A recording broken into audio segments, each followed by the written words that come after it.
Hola, mi nombre es Jason, esto es MetaIngenio y hoy vamos a hablar un poco de la corriente y el voltaje.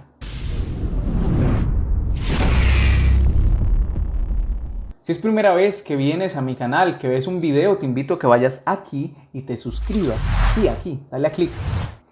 Si es primera vez también que ves uno de mis videos y estás queriendo aprender de circuitos, de análisis de circuitos, te invito a que vayas aquí y veas la historia de la electricidad.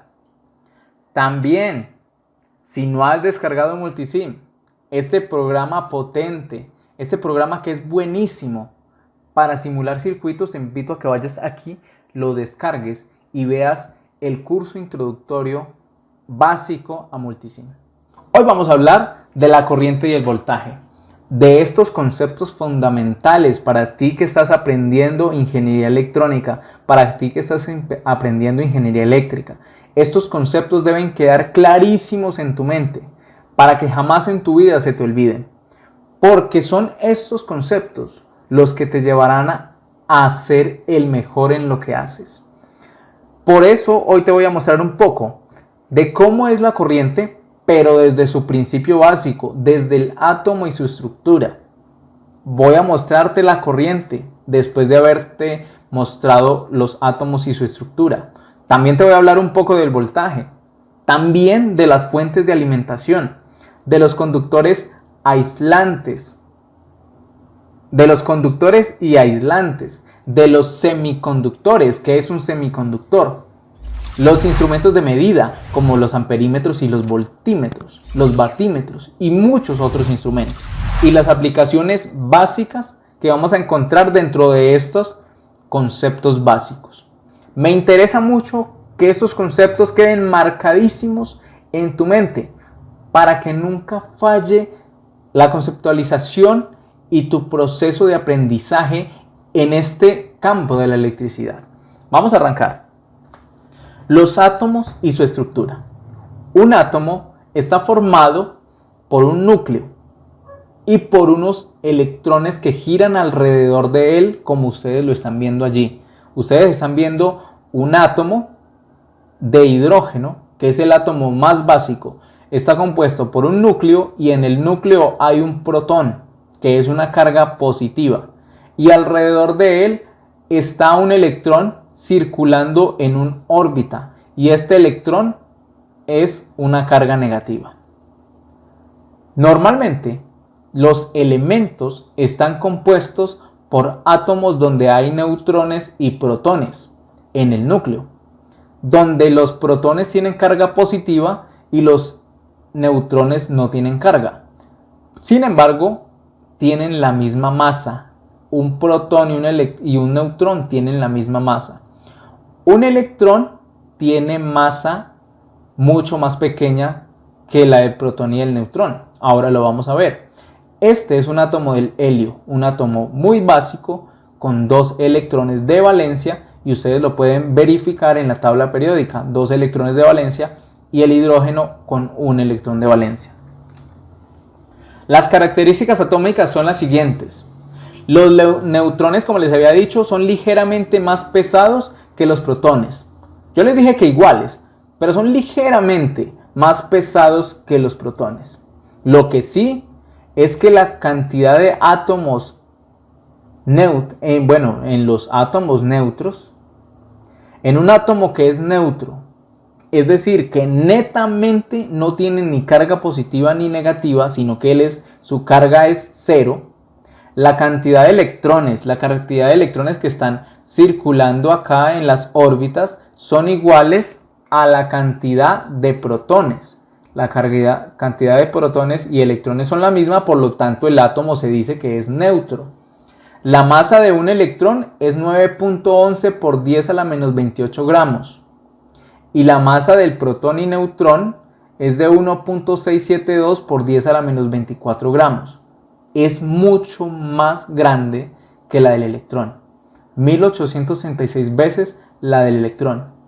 Como estos elementos son mucho más pesados, por eso se centran, están dentro de un núcleo, compactos, por la también ley de gravedad, donde lo más pesado se va a hacer al centro y lo liviano va a girar en torno. El radio del protón, el neutrón y el electrón está en el orden del 2 por 10 a la menos 15 metros. Es muy pequeño, demasiado pequeño.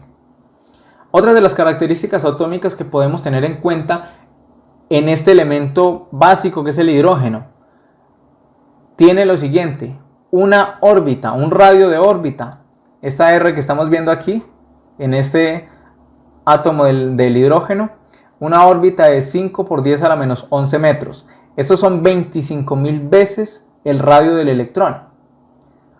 Si usted lo quiere tener en su cabeza como el concepto, ¿cómo así? ¿Qué tan grande es esto? Hagamos la escala. Pensemos en una moneda muy pequeña. En Colombia yo voy a pensar en una moneda de 50 pesos. En su país piense en la moneda más pequeña que tenga y piense que eso es el núcleo, que eso es el núcleo del átomo. Y ahora piense en otra moneda y ubíquela a 400 metros de ese núcleo y póngala a girar sobre el núcleo. Póngala a girar. Esa es la comparación que hay en un átomo de hidrógeno y esa es la referencia. Está demasiado lejos el electrón de su núcleo y está girando ahí. Otra de las características que tenemos en los átomos, las características atómicas, son las siguientes. Los electrones giran alrededor del núcleo en órbitas, en capas, en subcapas. Y se dividen las capas de la siguiente manera. Así como ustedes lo pueden ver acá, hay un núcleo, hay una órbita llamada K, una órbita llamada L y una órbita llamada M.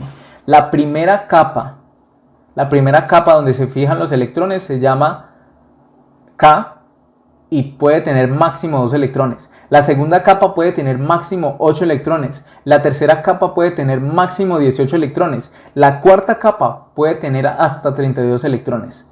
Y para determinar cuántos electrones hay en cada capa, lo único que hay que hacer es aplicar esta fórmula que está aquí que dice que si yo estoy en la capa N, la cantidad de electrones que hay en esa capa se describe de esta manera. Por ejemplo, si estoy en la capa 1, digo 1 al cuadrado es 1 por 2, 2. Entonces en la capa 1 hay 2 electrones. Si estoy en la capa 3, entonces tengo 3 al cuadrado da 9 por 2, 18. Por tanto, en la capa 3 hay máximo 18 electrones.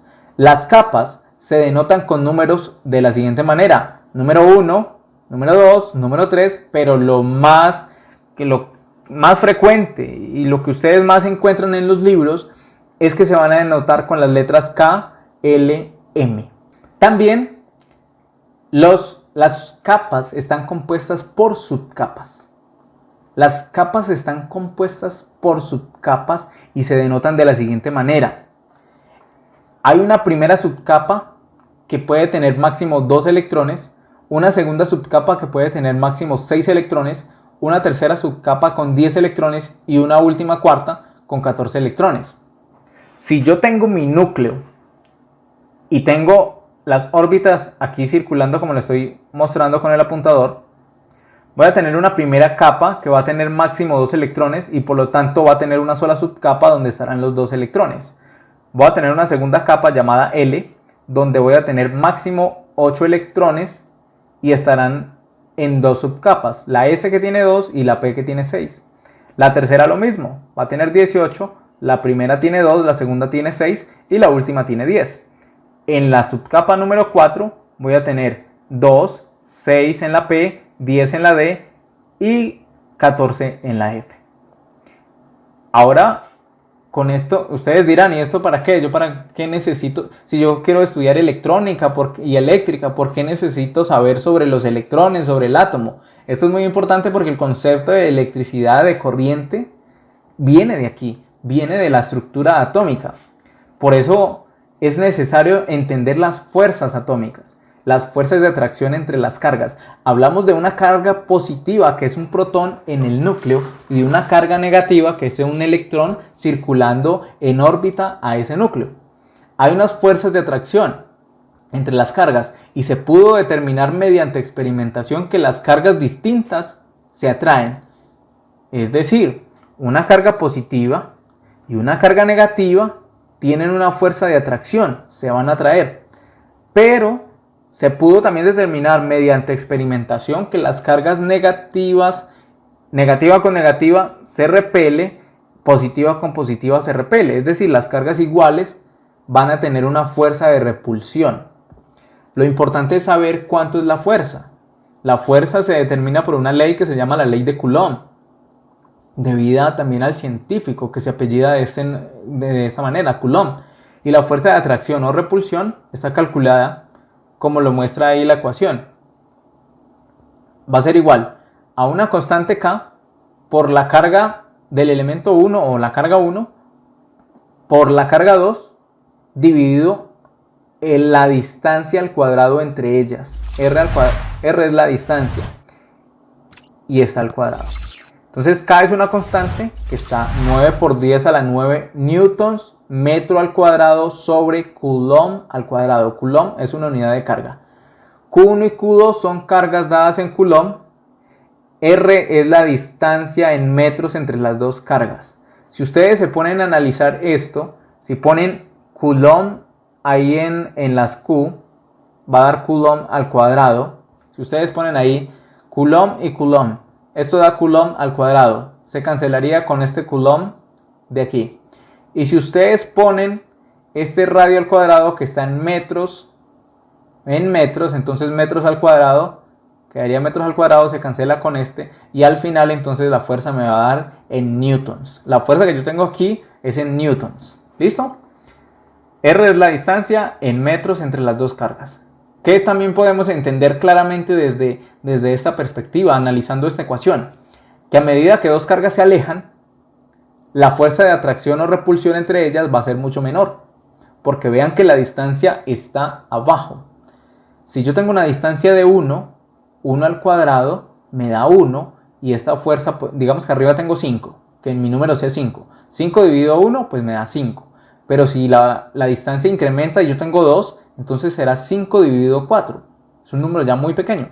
Ahora si voy a 3, entonces sería 5 dividido 9. A medida que los incrementos de distancia se dan, entonces la fuerza de atracción o repulsión disminuye de manera muy notable. Por lo tanto, podemos decir que la fuerza es directamente proporcional a las cargas que se están analizando e inversamente proporcional al cuadrado de la distancia de ellas. La fuerza de atracción, entonces, ahora analizándola desde los puntos de estructura orbital y atómica. Como dijimos, el núcleo tiene unas capas y unas subcapas. Unas capas que están más cerca, esto es físicamente así. Físicamente pasa que hay unas capas más cercanas del núcleo y otras capas mucho más lejanas del núcleo. Por lo tanto, si analizamos la ecuación que estábamos viendo, entre más cercanas sean unos electrones de los protones, mayor va a ser la fuerza. Por lo tanto, la primera capa tiene mayor fuerza de atracción al núcleo. La segunda capa tiene un poco menor de atracción, pero sigue teniendo. La tercera capa tiene más atracción y la cuarta capa tiene tiene menos atracción, la tercera, y la cuarta capa tiene aún menos atracción. ¿Qué tenemos en cuenta aquí? Vamos a hablar de un concepto muy importante para que todos ustedes vayan cogiendo ahí el concepto de corriente. Los electrones que están más lejos del núcleo son más fáciles de desprender con una pequeña energía que se le apliquen. A estos electrones que se pueden desprender, entonces pueden irse a otro átomo, y entonces como el electrón tiene una carga negativa, estamos diciendo que se está moviendo una carga. Esto quiere decir que ahí se genera el movimiento de cargas que luego vamos a llamar corriente. Vamos a analizar este conductor, el conductor de cobre. Si ustedes lo buscan en la tabla periódica, el conductor de cobre tiene 29 electrones de valencia. ¿Qué quiere decir esto? Pues que él tiene 29 electrones arreglados en las capas y subcapas como lo vemos aquí. En la primera capa tiene 2 electrones, en la capa K, y en esta capa, en la subcapa S, están los 2 electrones. En la segunda capa, en la L, hay 2 electrones en la S y 6 electrones en la P. Y lo mismo en la tercera capa. De tal manera que aquí tenemos los 28 electrones ubicados en estas primeras capas y en la cuarta capa tenemos el último electrón para completar los 29 electrones de valencia que tiene el cobre. Un cobre que es neutro tiene 29 electrones de valencia. Por lo tanto tiene 29 protones aquí y 29 neutrones. ¿Qué les puedo decir de este elemento? Este elemento y cualquier otro elemento que tenga un electrón en una capa y que la capa esté incompleta, ese electrón es mucho más fácil de desprender del átomo. Por tanto, a ese elemento se le llama buen conductor, porque tiene un electrón de valencia solo, quieto por acá, solito, que se puede desprender más fácil, entonces por lo tanto lo puedo mover más fácil y por lo tanto puedo decir este es un buen conductor de corriente. 29 electrones de valencia. Si el electrón 29A, este 29A, adquiere suficiente energía y se suelta de su átomo, a este electrón se le llama electrón libre. Cuando el electrón se suelta del átomo padre donde estaba, se le llama electrón libre. Y este electrón, como lo dijimos analizando la ecuación primera, este electrón es el que menos fuerza de atracción tiene hacia el núcleo, porque es el que está más lejano. Y les voy a dar un dato curioso. En una pulgada cúbica de cobre, piensen en una pulgada cúbica, es un pedacito. A temperatura ambiente existen aproximadamente 1.4 por 10 a la 24 electrones libres. Electrones que se sueltan de sus átomos padres y están moviéndose entre ellos.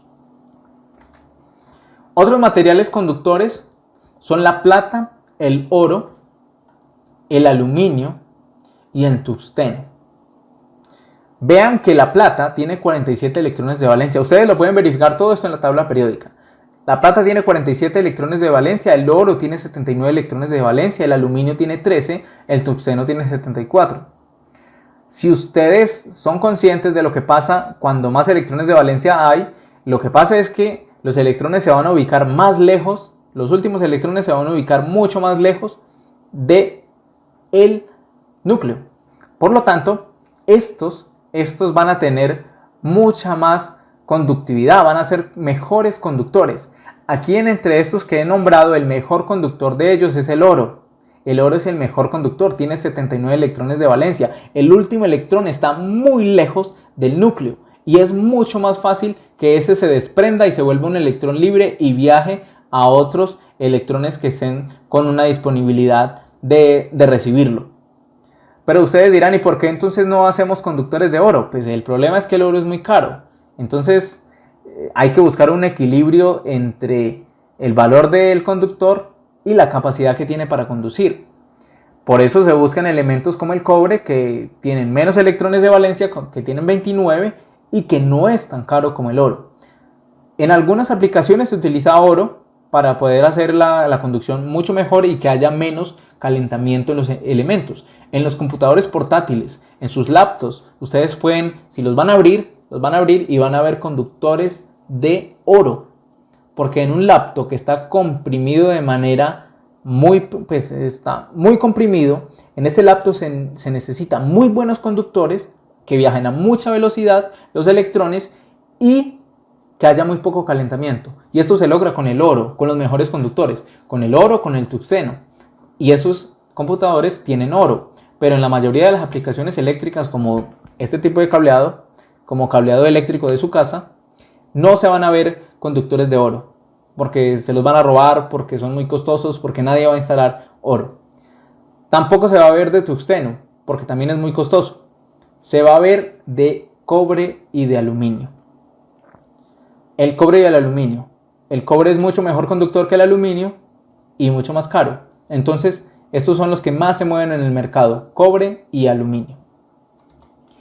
Vamos a analizar el trozo de cobre. Un trozo de cobre cualquiera, como este que tenemos en la figura, vamos a pensar en un conductor de cobre, un pedacito y un plano imaginario, un alambre de cobre, y vamos a analizar cómo se mueven los electrones. Los electrones normalmente de este cobre, que ya analizamos un poco al inicio, ¿cómo funcionan?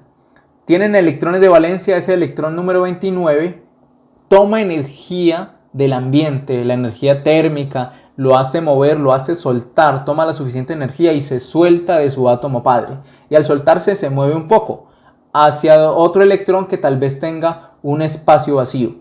Un espacio y ahí él llega. Él se mueve un poquito, hay movimiento aleatorio en estos electrones libres y cuando se pierden electrones libres se adquiere entonces una carga positiva en el átomo que lo perdió.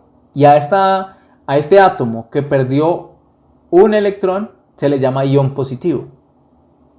Ya ustedes van viendo entonces la diferencia entre una carga positiva y una carga negativa. Están viendo entonces la diferencia entre un electrón libre y un ion positivo. Un átomo que perdió su electrón queda netamente cargado positivamente. Normalmente un elemento es neutro, es decir, que tiene la misma cantidad de electrones que la misma cantidad de protones. Pero si se soltó un electrón, ese átomo queda netamente positivo, por lo tanto se le llama ion positivo. Hay otra cosa que analizar, que los iones positivos, los espacios positivos no se van a mover porque es el átomo completo, y el átomo en sí no se mueve, y si se mueve muy poco. El que tiene la capacidad de moverse es el electrón. Por lo tanto, llegamos a esta primera conclusión, que es el electrón libre, el electrón que es capaz de moverse, es el portador de la carga. Y en un alambre de cobre, en un alambre de cualquier otro conductor, este es el que va a proveer el movimiento de la carga y que vamos a llamar corriente. ¿Cómo es la disposición de los iones positivos y los electrones libres? Pues en un conductor van a haber iones positivos que soltaron a un electrón, que se les fue el electrón, y van a haber unos electrones saltando, buscando un lugar donde estar. Los electrones libres ganan y pierden energía moviéndose. Ganan energía, pierden energía, se mueven, cambian de dirección, cambian de velocidad porque se encuentran con un electrón. Un electrón se encuentra con otro electrón, entonces le da una energía de repulsión y se va hacia otro lado. Un electrón se encuentra con un ion positivo, entonces toma más velocidad, mayor velocidad y gana energía cinética. Lo mismo pasa con los electrones. Entonces los factores del movimiento de los electrones son estos. Hay colisiones con los iones positivos, hay colisiones con los electrones negativos, obviamente. Y las fuerzas de atracción para los iones positivos los llevan y les hacen aumentar la velocidad, y hay fuerza de repulsión que existe entre los electrones, que si este es un electrón y este es un electrón que se va moviendo y va a acercarse al otro electrón, lo que va a hacer es que va a perder velocidad y va a perder energía y se va luego a mover hacia otro lado. Normalmente en un elemento conductor como el cobre o cualquier elemento, si no tiene conectado una fuerza alterna, una batería, o está conectado a la casa, al tomacorriente de la casa, el conductor tiene pequeños movimientos de los electrones libres dentro del conductor, se mueven aleatoriamente.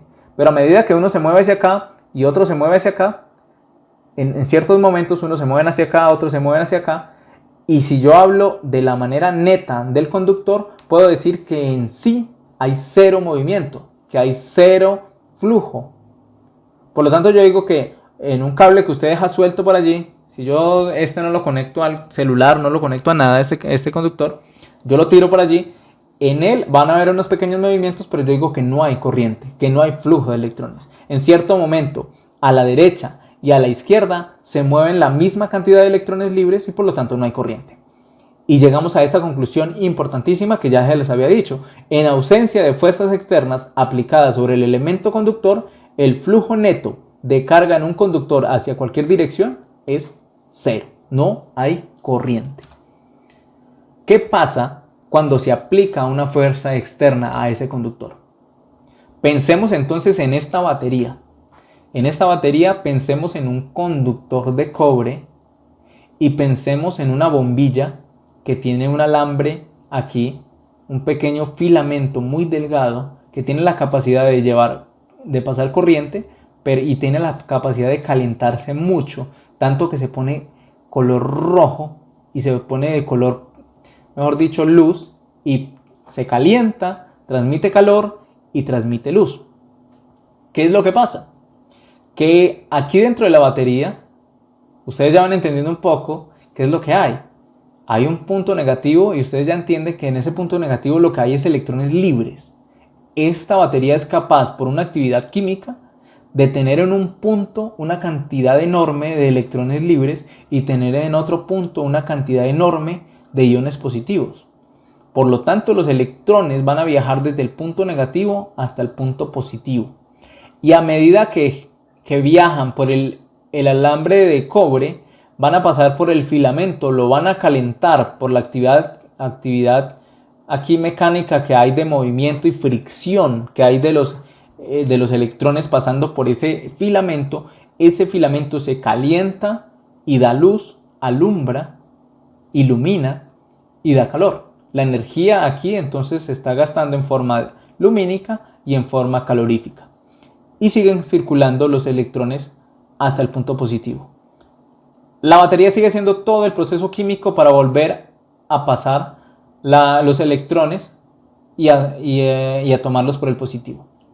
Ustedes pueden empezar a ver algo importantísimo aquí, que es que los electrones fluyen del punto negativo al punto positivo.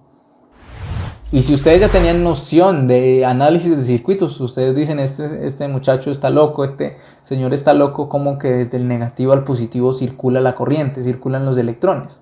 Pero así es en la realidad, por lo que les acabé de decir desde la estructura atómica. Desde el punto negativo hasta el punto positivo es como circulan los electrones. Existe flujo de electrones. El negativo de la batería se comporta como una fuente de electrones. Más adelante, un poquito más adelante, en la siguiente diapositiva, vamos a ver por qué ustedes de pronto habían pensado que desde el positivo al negativo era la circulación de la corriente. La corriente, siguiente conclusión, la corriente es ese flujo de electrones, ese flujo de carga. Cuando yo hablo de que por un alambre, por un conductor, hay un flujo de electrones, estoy hablando que hay corriente. Y se le llama corriente a ese flujo de carga. La medida de la corriente está dada en ampere. Debida al científico Ampere, de apellido Ampere, se le dio en honor a él el nombre de la unidad de la corriente. En español lo nombramos como amperio. Se denota con la letra A mayúscula. Y siempre que se da una unidad de medida, hay algo físico que está determinando. En este caso, está determinando el desplazamiento de 6.242 por 10 a la 18 electrones. Agrupe usted 6.242 por 10 a la 18 electrones en un pedacito. Agrúpelos y hágalos mover a una velocidad uniforme a través de la sección circular mostrada que está ahí en un solo segundo. Y a eso se le llama un amperio. Eso es un amperio. También hay una unidad de medida de carga. Estábamos hablando desde el inicio que el protón tiene una carga positiva y que el electrón tiene una carga negativa. Es más, les digo algo, el protón tiene una carga positiva igual al electrón, solo que es de sentido contrario. Una es positiva y el otro es negativa. El electrón es negativa y el protón es positiva, pero son iguales en magnitud. La unidad de medida de carga está dada en Coulomb y se denota con la letra C mayúscula. Esta se da también el nombre se le dio debido al investigador Coulomb, de apellido Coulomb, y se le hizo en honor a él. Un Coulomb, un solo Coulomb, es la carga asociada, no importa si es negativa o positiva, a 6.242 por 10 a la 18 electrones. Podríamos hablar de un Coulomb y podría ser una carga positiva, pero es lo que equivale a 6.242 por 10 a la 18 electrones. Estamos hablando de Ampere y de Coulomb y vea que el número es el mismo, 6.242 por 10 a la 18 electrones, 6.242 por 10 a la 18 electrones. En una estamos hablando de que viajan esta cantidad de electrones y en la otra estamos hablando que esa cantidad de electrones tienen una carga determinada que es un Coulomb. Entonces, ¿cómo determino la carga de un solo electrón? La carga de un solo electrón se determina de la siguiente manera con la ecuación que está allí. La carga de un electrón es un Coulomb dividido la cantidad de electrones, que son 6.242 por 10 a la 18, y me da que un electrón tiene 1.6 por 10 a la menos 19 coulomb. Y la corriente está determinada por esta ley que se llama la ley de Coulomb, que es igual a I igual a Q sobre T, donde I es la corriente en amperios, Q es la carga en Coulomb y T es el tiempo en segundos. Si despejamos, si necesitamos hallar la carga, si sabemos la corriente y sabemos el tiempo, pues vamos a hallar la carga de esta manera, multiplicando I por T. Y si necesitamos el tiempo, pues tenemos Q sobre la corriente. ¿Qué más podemos analizar sobre esta ecuación? Que la carga es directamente proporcional a la corriente y la corriente directamente proporcional a la carga y la corriente es inversamente proporcional al tiempo. Si una carga se demora mucho en pasar por un conductor, estoy diciendo que hay una corriente pequeña. Pero si se demora muy poco una carga en pasar por un conductor, estoy diciendo que una corriente muy grande, puede ser muy grande. Como dijimos, la corriente está en amperes, la carga está en coulombs y el tiempo está en segundos. Vamos a suponer esto. Vamos a hacer el primer ejemplo. Me gustaría que ustedes, todos los que están allí, cojan un lápiz, calculadora en mano y realizan este ejemplo. Vamos a suponer que un conductor cualquiera, vamos a suponer que por este conductor fluye una carga de 0,16 coulomb y fluye cada 64 milisegundos. Determinar la corriente en amperes. La corriente en amperes, teniendo las fórmulas que ya les había dado, es I igual a Q sobre T. Tengo la carga, que es 0,16 coulomb, la divido entre 64 por 10 a la menos 3 segundos, porque milisegundos es eso, 10 a la menos 3, y me da entonces que la corriente que está fluyendo por ese conductor es 2.5 amperios. ¿Listo? De esto pueden haber infinidades de ejercicios. Le dan a usted la carga y le dan la corriente y halla el tiempo. Le dan el tiempo y le dan la corriente, halla la carga y viceversa y muchas combinaciones de ejercicios. Pero con estas ecuaciones ustedes pueden hallarlos todos. Les contaba hace rato que el flujo convencional y el flujo de electrones son dos cosas diferentes. Que pareciera que estamos enseñando algo loco, que desde el punto negativo fluyen electrones hacia el punto positivo. Es decir, la corriente fluye desde el negativo al positivo. Y siempre nos han dicho, desde el positivo al negativo es como fluye la corriente. Pero, ¿qué significa esto? ¿Qué significa esto? Cuando los investigadores de la corriente, de la energía, se pusieron a analizar la energía eléctrica, pensaban que era desde el punto positivo al punto negativo que fluían los electrones, que fluía la corriente. Es más, pensaban que lo que fluían eran iones positivos, que eran los iones los que se iban desplazando por el conductor hasta llegar al punto negativo. Luego, muy adelante, se dieron cuenta que era al contrario, que los iones positivos se quedaban quietos, se movían muy poco, y que el que tenía la capacidad de moverse era el electrón, y que se movía de esta manera, desde el punto negativo hasta el punto positivo. Pero ya toda la bibliografía, todos los libros, todos los estudios ya se habían dado de la misma manera, pensando en que era desde el positivo al negativo.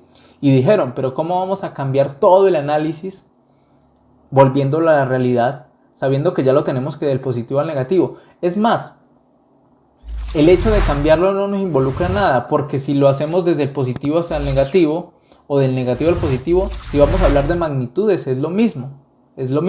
Por lo tanto, se dio una convención. Dijeron, listo, la corriente real de electrones fluye desde el negativo al positivo. Pero vamos a convenir todos, hagamos una convención y digamos que la corriente en realidad fluye del positivo al negativo, así como se muestra allí en la gráfica. Y a esa se le llamó corriente convencional y es la que trabaja en todos los libros, es la que trabaja en todas las bibliografías, es lo que a ustedes se les ha dicho, es lo que trabajan los lenguajes de programación y de simulación de circuitos. Entonces, si ustedes van a utilizar Multisim, si van a utilizar Circuit Maker, Proteus, cualquier otro simulador de circuitos, estos piensan así como la corriente convencional. Ellos van a mostrar que la corriente fluye del positivo al negativo. Sin embargo, ustedes ya tienen clarísimo, lo tienen muy claro, que la corriente fluye es en el sentido contrario. De aquí en adelante tal vez ustedes nunca más lo vuelvan a utilizar, nunca más vuelvan a utilizar el flujo de electrones, como es la corriente en realidad. Pero es importante que lo tengan ahí en sus mentes, porque a mí me interesa mucho que ustedes aprendan esto que es los conceptos fundamentales, la estructura básica del átomo y cómo son las características del átomo que permiten la corriente. Si estas características no existieran, si este tipo de cosas no existieran, no habría forma de que yo les estuviese grabando este video, no habría forma de que yo les estuviese dando esta clase.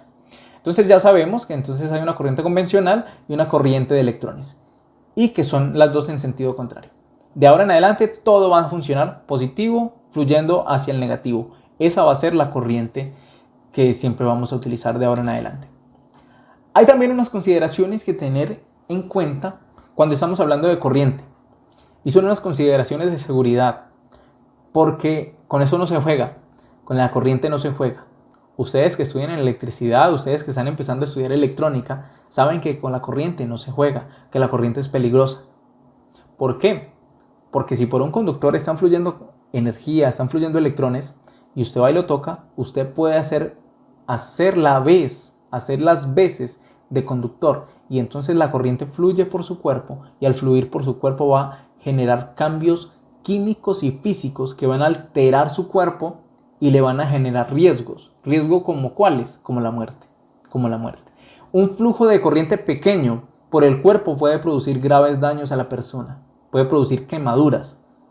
Un pequeño flujo ya puede producir quemaduras, puede producir encalabramiento, que a ustedes se le encalambran las manos y empieza a temblar. Cualquier corriente superior a 10 miliamperios puede ser considerada peligrosa. Oigan que es muy pequeño, 10 miliamperios puede ser peligroso. Corrientes de 50 miliamperios pueden producir severas descargas en su cuerpo. Corrientes de 100 miliamperios o mayores pueden ser mortales, pueden generar fibrilación muscular y hasta ahí llegamos. La piel seca tiene mayor resistencia. Tengan muy bien claro este conceptico, resistencia. Todavía no lo hemos visto, pero lo vamos a ver. La piel seca tiene mayor resistencia al flujo de corriente. Cuando se tiene la piel húmeda, la resistencia baja y puede producir un mayor flujo de corriente y ser más riesgosa. ¿Qué quiere decir esto? Más adelante vamos a hablar de este concepto de resistencia. Es la capacidad que tiene algo para resistir al flujo de la corriente. Más adelante les muestro un dibujito de cómo es la resistencia. Pero les indico esto. Si ustedes están mojados, es mucho más peligroso que vayan a tocar un elemento electrónico, un elemento eléctrico, porque ustedes están más propensos a que la corriente fluya por ustedes y les genere daño.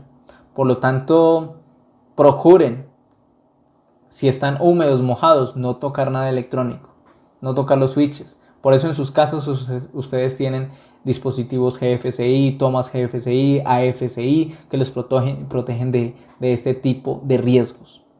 Así que hay algo muy importante que concluir hoy. El agua y la electricidad no se juntan, no se mezclan. Ustedes que son eléctricos, ustedes que son electricistas, ustedes que son electrónicos, estudiantes de electromecánica, de eléctrica, de mecatrónica, de todos estos análisis, de todas estas carreras, tengan en cuenta que la electricidad se trata con mucho respeto, pero no con miedo, porque nosotros manipulamos la electricidad. Yo soy ingeniero electricista y manipulo la electricidad. No le tengo miedo, pero sí le tengo respeto. Por eso utilizo todas las reglas y normas de oro. Les agradezco mucho la atención en este punto. Hemos llegado aquí a terminar la parte de la corriente, de los conceptos fundamentales para la corriente. En la siguiente ocasión vamos a hablar del voltaje, de la energía potencial, de lo que significa. Les agradezco mucho, espero que vean el siguiente video y que sigamos viendo todos los videos que vienen de aquí en adelante. Recuerden, si no se han suscrito, denle aquí al botón rojo y suscríbanse.